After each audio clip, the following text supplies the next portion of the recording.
الله الرحمن الرحيم الحمد لله رب العالمين اللهم صل على محمد وعلى آل محمد كما صليت على إبراهيم وعلى آل إبراهيم إنك حميد مجيد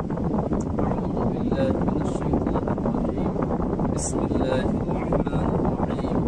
يا بني إسرائيل اذكروا نعمتي التي أنعمت عليكم وأني يا بني إسرائيل اذكروا نعمتي التي أنعمت عليكم وأوفوا بعهدي بعهدكم وإياي فارهبون اے بنی اسرائیل میرے ان احسانات کو یاد کرو جو میں نے تم پر کیے اور میرے عہد کو پورا کرو تو میں تمہارا عہد پورا کروں گا صرف مجھ ہی سے ڈرو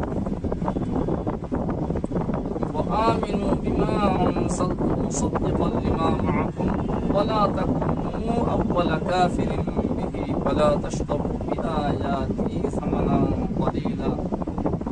وإياي فاتقون میری اتاری ہوئی اس کتاب پر ایمان لاؤ جو تمہاری کتاب یعنی تورات کی تصدیق کرنے والی ہے تم قرآن کے اول منکرین مت بنو میرے احکامات کے معاوضے میں حقیر معاوضہ مت لو میرے احکامات کے مقابلے میں حقیر معاوضہ مت لو خاص مجھ سے ڈرو ولا تلبسوا الحق بالباطل وتكتموا الحق وانتم تعلمون حق کو ناحق کے ساتھ غلط مت کرو اور جان بوجھ کر حق کو چھپاؤ مت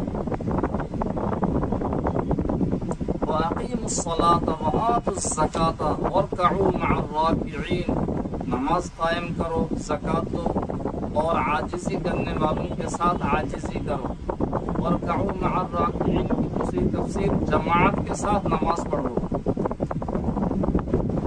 أَتَأْمُرُونَ النَّاسَ بِالْبِرِّ وَتَنْسَوْنَ أَنفُسَكُمْ وَأَنْتُمْ تَتْلُونَ الْكِتَابَ أَفَلَا تَعْقِلُونَ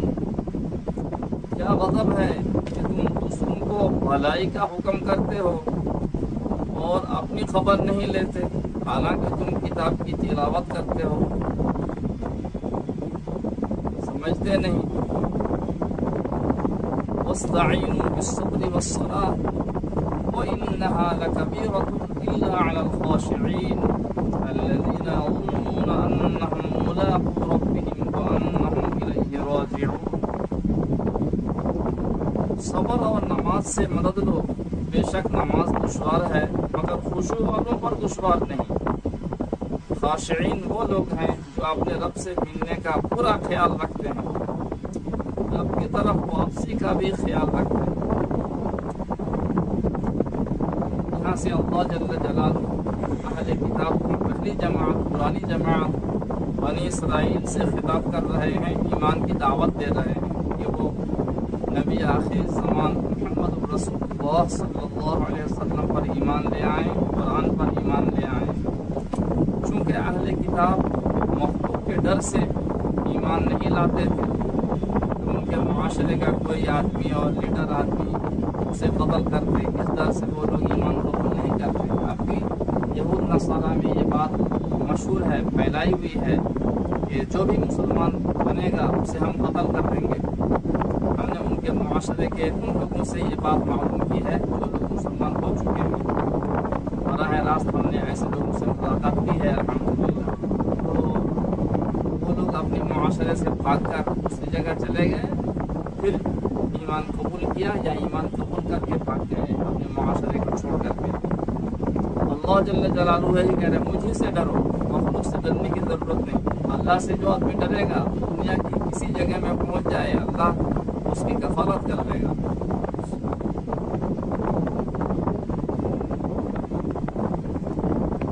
اور ایک بات یہ ہے کہ یہ